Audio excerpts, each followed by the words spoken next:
샬롬. 오늘 또 주님의 평강이 여러분 가운데 함께하기를 축복합니다. 은혜 충만, 성령 충만, 말씀 충만의 삶을 살게 되기를 주의 이름으로 축원합니다. 오늘 아침 하나님께서 우리에게 허락해 주신 말씀은 창세기 45장 1절에서 15절 말씀입니다. 요셉은 북받치는 감정을 억누르지 못하고 자기의 모든 시종들 앞에서 그만 모두들 물러가라고 소리쳤다. 주위 사람들을 물러나게 하고 요셉은 드디어 자기가 누구인지를 형제들에게 밝히고 나서 한참 동안 울었다. 그 울음소리가 어찌나 크던지 밖으로 물러난 이집트 사람들에게도 들리고 바로의 궁에도 들렸다. 내가 요셉입니다. 아버지께서 아직 살아계신다고요. 요셉이 형제들에게 이렇게 말하였으나 놀란 형제들은 어리둥절하여 요셉 앞에서 입이 얼어붙고 말았다. 이리 가까이 오십시오 하고 요셉이 형제들에게 말하니 그제야 그들이 요셉 앞으로 다가왔다. 내가 형님들이 이집트로 팔아넘긴 그 아우입니다. 그러나 이제는 걱정하지 마십시오. 자책하지도 마십시오. 형님들이 나를 이곳에 팔아넘기긴 하였습니다만 그것은 하나님이 형님들보다 앞서서 나를 여기에 보내셔서 우리의 목숨을 살려주시려고 이렇게 하신 것입니다. 이 땅에 흉년이 든지 이태가 됩니다. 앞으로도 5해 동안은 밭을 갈지도 못하고 거두지도 못합니다. 하나님이 나를 형님들보다 앞서서 보내신 것은 하나님이 크나큰 구원을 베푸셔서 형님들의 목숨을 지켜주시려는 것이고 또 형님들의 자손을 이 세상에 살아남게 하시려는 것입니다. 그러므로 실제로 나를 이리로 보낸 것은 형님들이 아니라 하나님이십니다. 하나님이 나를 이리로 보내셔서 바로의 아버지가 되게 하시고 바로의 온 집안의 최고의 어른이 되게 하시고 이집트 온 땅의 통치자로 세우신 것입니다. 이제 곧 아버지께로 가셔서 아버지의 아들 요셉이 하는 말이라고 하시고 이렇게 말씀드려 주십시오. 하나님이 저를 이집트 온 나라의 주권자로 삼으셨습니다. 아버지께서는 지체하지 마시고 저에게 내려오시기 바랍니다. 아버지께서는 고센 지역에 사시면서 저와 가까이 계실 수 있습니다. 아버지께서는 아버지의 여러 아들과 손자를 거느리시고 양과 소와 모든 재산을 가지고 오시기 바랍니다. 흉년이 아직 5해 더 계속됩니다. 제가 여기에서 아버지를 모시겠습니다. 아버지와 아버지의 집안과 아버지께 딸린 모든 식구가 아쉬운 것이 없도록 해드리겠습니다 하고 여쭈십시오. 지금 형님들에게 말을 하고 있는 것이 이 요셉임을 형님들이 직접 보고 계시고 나의 아우 베냐민도 자기의 눈으로 보고 있습니다. 형님들은 내가 이집트에서 누리고 있는 이 영화와 형님들이 보신 모든 것을 아버지께 다 말씀드리고 빨리 모시고 내려오십시오. 요셉이 자기 아우 베냐민의 목을 얼싸안고 우니 베냐민도 울면서 요셉의 목에 매달렸다. 요셉이 형들과도 하나하나 다 입을 맞추고 부둥켜 안고 울었다. 그제야 요셉의 형들이 요셉과 말을 주고받았다. 아멘. 자, 유다가 자기를 희생해서 자기를 종으로 내어놓으면서 동생 베냐민만큼은 아버지께로 돌려보내달라고 아버지와 이 아들과는 생명으로 이어진 것이라고 제안을 했을 때 이 소리를 들은 요셉이 끓어오르는 감정을 주체하지 못합니다. 그래서 1절 말씀에 요셉은 북받치는 감정을 억누르지 못하고 자기의 모든 시종들 앞에서 그만 모두들 물러가라고 소리쳤다. 주위 사람들을 물러나게 하고 요셉은 드디어 자기가 누구인지를 형제들에게 밝히고 나서 한참 동안 울었다. 그 울음소리가 어찌나 크던지 밖으로 물러난 이집트 사람들에게도 들리고 바로의 궁에도 들렸다 그랬습니다. 이미 요셉은 이미 형제들을 만나 이미 울었지요. 몰래 형제를 만난 감격, 베냐민을 만난 감동, 눈물을 흘린 거예요. 이번에는 또 눈물을 흘린 까닭이 바로 이 유다가 자신을 희생하면서 동생들을 변호하고 있는 완전히 변화된, 이게 요셉이 원하는 바였잖아요. 변화된 모습에 그는 감격했을 것입니다. 얼마나 울음소리가 크던지 담 너머의 이 집 사람도 들었고 궁에 있는 바로의 궁까지 들릴 정도였습니다.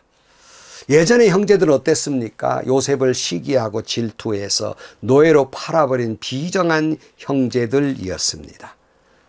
베냐민만은 노예로 놓고 너희들은 다 물러가라고 했음에도 불구하고 모두 동생과 함께 와가지고 우리가 다 종이 되겠습니다 하더니 이제는 유다가 내가 종이 되겠으니 이 동생만큼은 돌려보내달라고 이야기하고 있으니 이 유다의 성숙한 신앙과 그 인격의 모습을 보고 요셉은 아마 이제 됐다 하는 마음이었을 것이고요. 감동이었을 거예요. 그 눈물을 흘리게 됩니다.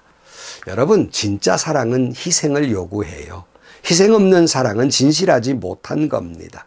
하나님의 사랑은 예수님의 십자가를 통해서 완성되고 증명된 것입니다. 주님은 이렇게 말씀하셨습니다. 내 이웃을 내 몸과 같이 사랑하라고 말씀하셨던 이 주님의 말씀을 다시 한번 생각하면서 바로 우리도 이와 같이 예수님이 걸어가신 사랑의 길, 희생의 길, 십자가의 길을 걸어가야 하겠습니다. 예수님처럼 낮추어 겸손하게 종의 모습으로 십자가에 달린 것처럼 겸손하게 헌신하며 희생하며 사랑하며 살아가는, 긍휼히 여기며 살아가는 여러분들이 되시기를 주의 이름으로 축복합니다. 눈물을 흘린 요셉, 자기를 이제 밝히는 거지요. 형들이 노예로 팔아버린 요셉입니다 하고 이제 밝히게 됩니다. 3절, 내가 요셉입니다. 아버지께서 아직 살아 계신다고요? 요셉이 형제들에게 이렇게 말하였으나 놀란 형제들은 어리둥절하여 요셉 앞에 입이 얼어붙고 말았다. 이리로 가까이 오십시오 하고 요셉이 형제들에게 말하니 그제야 그들이 요셉 앞으로 다가왔다. 내가 형님들이 이집트로 팔아넘긴 그 아우입니다. 그러니 형제들이 얼마나 당황했겠어요. 자기들이 팔아먹어 죽으라고 팔아넘긴 요셉이 살아있어서 총리가 됐으니 이 얼어붙을만 하지요. 두려울만 하지요. 행여나 과거의 자기들 잘못으로 이제 보복을 하지 않을까, 이제 죽은 목숨이다 하니 얼마나 얼어붙겠습니까? 어쩔 줄 모르는 것이지요. 이때에 형제들에게 요셉의 아주 유명한 신앙 고백, 오늘 우리도 그 말씀을 되뇌이고 또 되뇌어야 할 말씀을 그가 하게 됩니다. 5절 말씀. 그러나 이제는 걱정하지 마십시오. 자책하지도 마십시오. 형님들이 나를 이곳에 팔아넘기긴 하였습니다만 그것은 하나님이 형님들보다 앞서서 나를 여기에 보내셔서 우리의 목숨을 살려주시고 그렇게 하신 것입니다. 이 땅에 흉년이든지 이태가 됩니다. 앞으로도 닷새 동안은 밭을 갈지도 못하고 거두지도 못합니다. 하나님이 나를 형님들보다 앞서서 보내신 것은 하나님이 크나큰 구원을 베푸셔서 형님들의 목숨을 지켜주시려는 것이고 또 형님들의 자손을 이 세상에 살아남게 하시려는 것입니다. 그러므로 실제로 나를 이리로 보낸 것은 형님들이 아니라 하나님이십니다. 하나님이 나를 이리로 보내셔서 바로의 아버지가 되게 하시고 바로의 온 집안의 최고의 어린이 되게 하시고 이집트 온 땅의 통치자로 세우신 것입니다. 정말 위대한 신앙 고백이에요. 자책하지 마십시오. 걱정하지도 마십시오. 형님들을 위로합니다. 형님들이 비록 나를 이집트로 팔아넘겼지만 그 형님들이 하신 일이 아닙니다. 하나님이 하신 일입니다. 하나님이 나를 이리로 먼저 보내셔서 형님들과 가족들을 살리려고 하나님이 하신 것입니다. 실제로 나를 보내신 이는 형님들이 아닙니다. 하나님이시라는 거예요. 여러 번 말씀드렸습니다. 요셉은 모든 걸 하나님 중심으로 생각해요.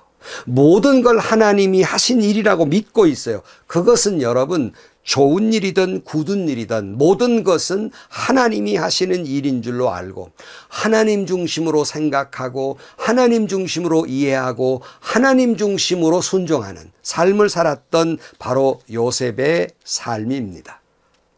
비슷한 내용이 다윗을 향해 시므이가 저기 저 언덕 너머에서 막 고함을 치면서 아주 저주하는 내용이 나오지요. 사무엘하 16장 7절 말씀에 보면 시므이가 다윗을 저주하여 말하였다. 영영 가거라 이 피비린내나는 살인자야, 이 불안당 같은 자야. 내가 사울의 집안 사람들을 다 죽이고 그의 나라를 차지하였으나 이제는 주님께서 그 핏값을 모두 너에게 갚으신다. 이제는 주님께서 이 나라를 너의 아들 압살롬의 손에 넘겨주셨다. 이런 형벌은 너와 같은 살인자가 마땅 마땅히 받아야 할 재앙이다 그랬어요. 아들 압살롬에 의해서 이제 쫓겨가던 이 다윗을 향해서 막 놀려대는 거예요. 그러니까 얼마나 분하겠습니까? 이게 분통 터진 아비새 장군이 이렇게 말합니다. 9절 말씀에 보니까 그러자 스루야의 아들 아비새가 왕에게 아뢰었다.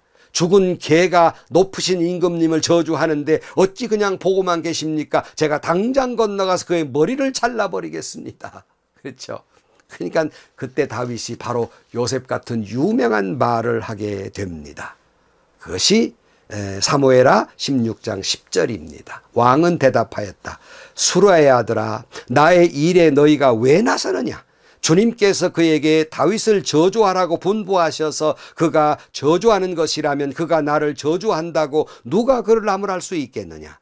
그런 다음에 다윗이 아비새와 자기의 모든 신하에게 말하였다. 생각하여 보시오. 나의 몸에서 태어난 자식도 나의 목숨을 노리고 있는데 이러한 때 하물며 저 베냐민 사람이야 더 말해 무엇하겠소. 주님께서 그에게 그렇게 하라고 시킨 것이니 그가 저주하게 내버려 두시오. 혹시 주님께서 나의 이 비참한 모습을 보시고 오늘 심의가 한 저주 대신에 오히려 나에게 좋은 것으로 갚아주실지 누가 알겠소.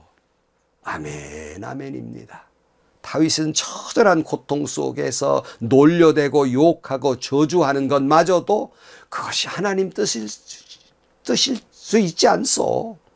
또 그런 나를 불쌍히 보시고 나에게 더 큰 축복을 주실 수 있지 않겠소. 그래 내버려 두시오. 하나님이 하신 일이지 않소 하는 거예요. 여러분, 나를 사랑하고 나를 축복해 주시는 것만이 하나님의 뜻이라고 생각하십니까? 내가 성공하고 권세를 누리고 물질적인 부여를 누리는 것만이 하나님의 뜻이라고 생각하십니까? 꼭 그런 것만은 아닙니다. 때로는 내가 미움을 받기도 하고 다윗처럼 저주를 받기도 하고 요셉처럼 노예로 끌려가기도 합니다. 실패도 하고 추락도 하고 가난도 있고 질병도 있고 뜻하지 않은 사건과 사고도 당하고 삽니다. 그러나 그 모든 것도 하나님의 사랑일 수 있으며 그 모든 것도 하나님의 뜻일 수 있으며 그 모든 과정을 통해서 하나님이 나를 살리시고 새로운 길로 나를 이끄시는 과정이며 나를 축복해가는 과정일 수도 있다는 말입니다. 여러분, 잘 나가고 있습니까? 감사한 일이에요. 하나님의 축복입니다. 그러나 혹시라도 뜻하지 않은 사건, 사고, 정말 얼마 전에 이태원 그 사건도 있잖아요. 너무 가슴 아픈 일인데요. 그 고통 속에서도 우리는 하나님의 뜻으로 이해하고 하나님의 뜻이 어디에 있는지를 깊이 생각해야 해요. 우리는 그런 어려움 속에서도 하나님이 나를 살리시는 과정이며 나를 성숙하게 이끄는 과정이에요. 그 요셉은 형들을 위로하면서 하나님이 나를 보내셨으니 너무 걱정하지 마시고 아버지를 데리고 와서 고센 지역에 살게 되기를 바란다 그랬어요. 14절 요셉이 자기 아우 베냐민의 목을 얼싸 안고 우니 베냐민도 울면서 요셉의 목에 매달렸다. 요셉이 형들과도 하나하나 다 입을 맞추고 부둥켜 안고 울었다. 그제야 요셉의 형들이 요셉과 말을 주고 받았다. 드디어 12형제가 울면서 끌어안고 이제 화해하고 용서하는 장면이에요. 우리는 피부치가 아니냐. 성도 여러분, 예수 안에서 우리 모두는 피부치예요. 주님의 몸과 살을 나누어 가던 피부치입니다. 뭘 그렇게 정죄하고 뭘 그렇게 욕하고 뭘 그렇게 정죄하고 악마 취급하고 삽니까? 우리 형제입니다. 하나입니다. 사랑해야 할 사이들이에요. 어서 끌어안고 울며 화해하십시오. 용서하십시오.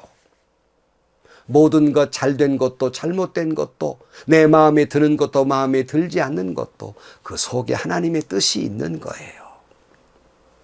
사랑하는 성도 여러분, 모든 상황은 하나님의 뜻과 목적이 있어요. 그러니까 잘못된 것에 대해서 무슨 자잘못을 먼저 따지고 네 책임이냐 내 책임이냐 따질 일이 아니라 모든 것에 하나님의 뜻이 무엇인가, 이 목적이 무엇일까를 우리는 생각해야 되고 어떤 때는 이해가 안 되는 일이 너무 많아요. 그러기에 기도해야 되고 기도함으로 지혜를 주신 하나님의 말씀을 들어야 하는 거예요. 하나님 중심으로 생각하고 하나님 중심으로 이해하고 하나님 중심으로 순종해 가야 한다는 말씀입니다. 그렇잖아요. 요셉이 여러 번 말씀드렸습니다만 노예로 끌려가는 길이 그게 이집트 총리가 될 길인 줄 누가 알았습니까? 아니 그 자신뿐만 아니라 야곱과 그 모든 형제들을 다 살리는 길인 줄 누가 알았습니까? 아니 나아가서 고센 지역에 살면서 한 씨족이 왔지만 거대한 수백만의 민족이 돼가지고 이제 이집트를 나아가 가나안으로 돌아가게 될 줄 누가 알았습니까? 다 하나님이 앞서서 하는 일이었어요. 요셉은 죽으러 가는 길이었지만 노예로 끌려가는 비참한 길이었지만 하나님의 뜻에는 이 원대한 비전이 있었단 말이에요. 요셉에게 주신 꿈이 있었다는 말입니다. 이렇게 이해하고 이렇게 해석하고 이렇게 생각하고 살다 보면 못할 일이 없고요. 또 용서 못할 일도 없고요. 절망할 필요도 없고요. 근심 걱정할 필요도 없어요. 다시 말씀드립니다. 모든 상황 속에는 좋은 일이든 굳은 일이든 하나님의 섭리가 있고 하나님의 뜻이 있는 길이다 하는 거예요. 누가 나를 저주하는 일마저도 저 사람의 저 저주를 통해서 다윗처럼 나에게 무슨 말씀을 하시려는가, 나를 뭘 깨닫게 하시려. 나는 억울하지만 저 저주가 화가 나지만 그 속에서도 저 사람의 저주 속에서 나에게 뭘 말씀하시려는 걸까를 깊이 생각해야 돼요. 그게 지혜로운 사람이에요. 그게 신앙인이에요. 오늘 또 여러분 오늘 하루의 모든 상황도 하나님의 선하신 목적과 뜻이 있습니다. 나를 사랑하는 일이며 나를 복된 길로 이끌어가는 은혜입니다. 그러기에 사랑하고 이해하고 용서하며 사시기를 바랍니다. 모든 거 하나님께 맡기고 하나님께 순종하고 그렇게 살아가는 여러분들이 되시기를 주님의 이름으로 간절히 축원합니다. 기도하시겠습니다. 하나님 아버지, 참 때로는 어려움을 겪을 때에는 하나님의 뜻이 어디에 있는지, 나한테 왜 이러시는지 이해하지 못해서 원망도스럽고 너무나 아프고 괴로워서 견디기 어려우나 지나놓고 보니 모든 것이 은혜였음을 10번 100번 깨닫습니다. 요셉이 그랬듯이, 다윗이 그랬듯이 나를 노예로 파는 것도, 나를 저주하는 일도 하나님 뜻일 수 있다 생각하고 모든 상황 속에서 하나님 중심으로 생각하고 하나님 중심으로 이해하고 하나님 중심으로 순종하게 하여 주옵소서. 오늘 우리에게도 많은 갈등이 있으나 예수 안에 우리는 모두 피부치들입니다. 여러 가지 교회들이 어려움 속에서 갈등이 있는 것을 봅니다. 우리가 남이 아니라 바로 주님의 살과 피를 나누어 가진 피부치가 아니냐. 요셉의 모든 형제들처럼 끌어안고 화해하고 용서하고 주 안에 하나가 되는 역사가 일어나게 하여 주옵소서. 예수님의 이름으로 기도하옵나이다. 아멘. 우린 감격적인 장면을 보잖아요. 형들은 요셉을 노예로 팔았지만 하나님은 그들과 다시 만나서 생명을 이어가게 하십니다. 이것이 하나님의 뜻이에요. 오늘 여러분을 향한 이 모든 상황은 하나님이 그렇게 축복해 주시게 끌고 가는 역사입니다. 아프지요, 괴롭지요, 슬프지요, 힘들지요. 그래도 여러분 하나님 뜻이 있습니다. 축복해 주실 것입니다. 행복하시고요, 좋은 일이 가득한 하루가 되시기를 주님의 이름으로 간절히 축원합니다.